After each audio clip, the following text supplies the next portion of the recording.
Imagine waking up tomorrow morning, reaching for your phone, and it's gone. Not just yours, everyone's.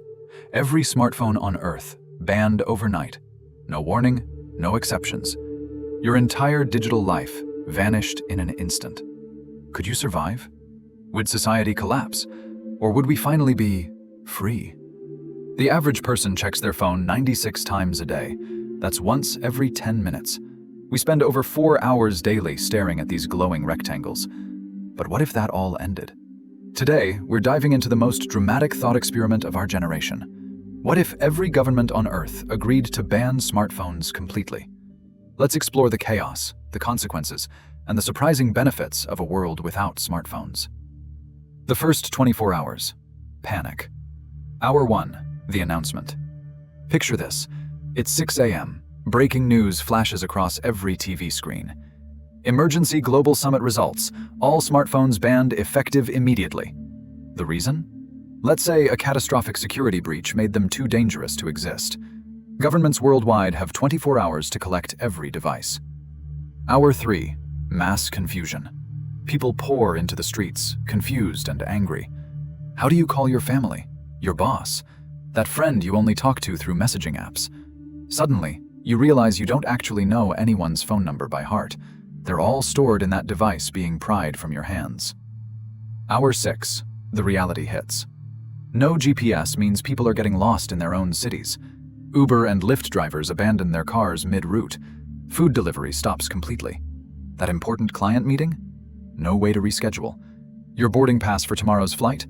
Digital only. Gone. Hour 12. Social media withdrawal. The silence is deafening. No notifications, no likes, no shares. People are experiencing genuine withdrawal symptoms. Studies show smartphone addiction activates the same brain regions as cocaine. Now, millions are going cold turkey simultaneously. Hour 24. The first night. As darkness falls, people realize they don't have flashlights, no alarm clocks, no late-night scrolling to fall asleep. Children cry for their games. Teenagers pace their rooms, not knowing what to do with their hands. The first night without smartphones is sleepless for most. Week 1. Chaos and adaptation. Day 2. Economic shockwaves. The stock market crashes. Apple, Samsung, Google, and thousands of tech companies lose 80% of their value overnight. Billions of dollars evaporate. But that's just the beginning. Day 3. Communication revival. People dust off old landlines. Stores selling basic flip phones see lines around the block. But wait, those get banned too, because they said all phones. Only landlines remain. Suddenly, being home matters again. Payphones are being reinstalled in cities. Yes, payphones. Day 4. The map renaissance. Paper map sales explode by 5,000%. People are buying atlases, printing directions from library computers, and actually asking strangers for directions again. Getting lost becomes normal. Adventures become accidental. Day 5. Work revolution. Companies scramble to adapt. Meetings are in-person only. Remote work? Impossible for most. People are commuting again, sitting in traffic, actually talking to coworkers face-to-face. Productivity drops 40% initially, but something interesting starts happening. Day 6. Social rediscovery. Without the ability to text, "I'm here," people actually knock on doors. Friends make concrete plans with specific times and places. If you're late, there's no warning text. You just show up, or you don't. Trust becomes essential again. Day 7. The first signs of change. Some people are smiling more, making eye contact, noticing the world around them. Others are struggling badly, unable to cope without their digital lifeline.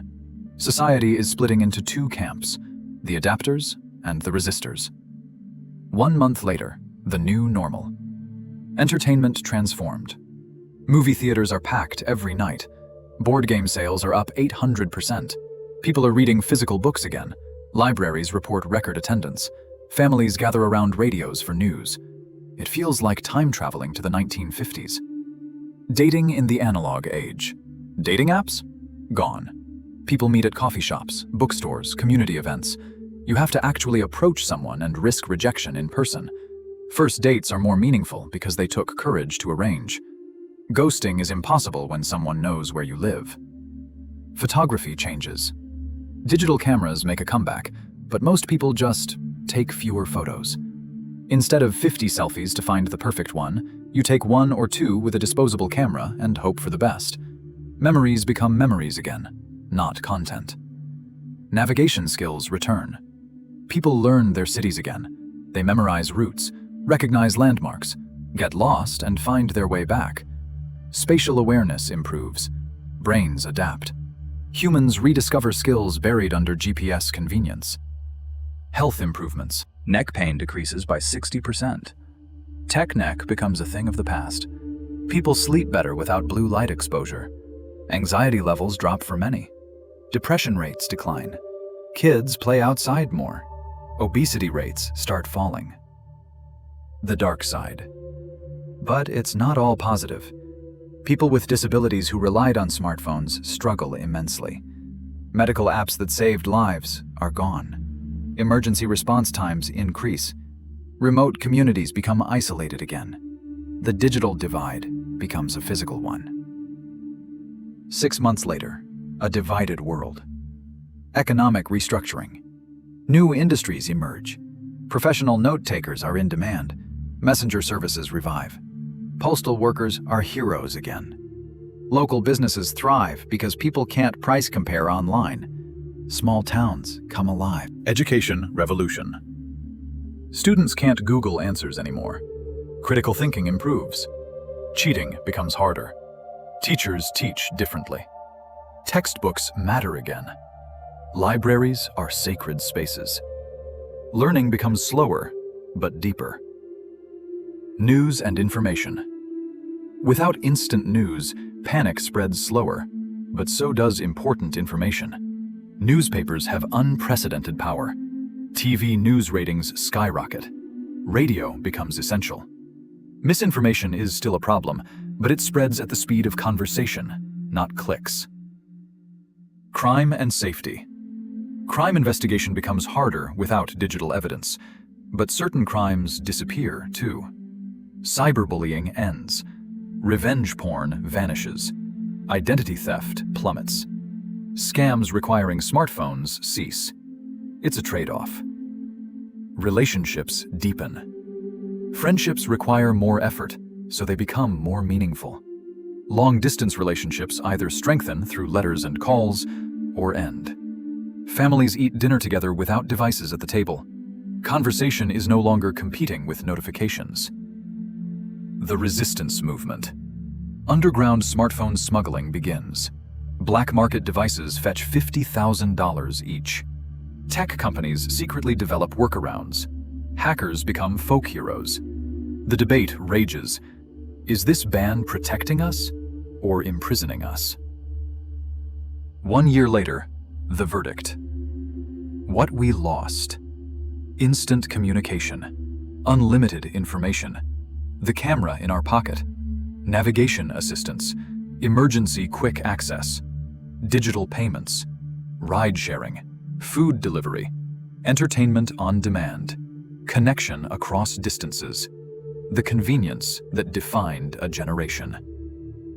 What we gained. Presence. Real conversation. Deeper relationships. Better sleep. Improved mental health. Stronger communities. Local economies thriving. Children playing outside. People noticing sunsets. Strangers helping strangers. The human connection we forgot we needed. The surprising statistics after 1 year. Depression rates down 35%. Anxiety down 40%. Divorce rates down 25%. Book sales up 300%. Community event attendance up 500%. Average conversation length up from 3 minutes to 15 minutes. Eye contact restored. But also, productivity down 20%. Innovation slowed. Medical emergencies with worse outcomes. Isolated individuals more isolated. Information access inequality. The vulnerable more vulnerable. Conclusion. So, What if all smartphones were banned tomorrow? The truth is, we'd survive. Humanity thrived for thousands of years without them. We'd adapt, just like we always have. Some things would get worse, many things would get better. Life would definitely be slower. But here's the real question. Do we need a ban to change our relationship with technology? Or can we choose to put our phones down, look up, and reconnect with the world around us? The power isn't in the device, it's in how we use it. Maybe the real experiment isn't imagining a world without smartphones. Maybe it's asking ourselves, when was the last time you had dinner without checking your phone? When did you last have a conversation without interruption? When did you last watch a sunset without photographing it? You don't need a global ban to change. You just need to choose. The question is, will you? Try it for just one day. Leave your phone at home. See what happens. Notice what you feel. Then let me know in the comments. Could you survive without your smartphone? What would you miss most? What might you gain? Let's talk about it, because this conversation matters more than we think.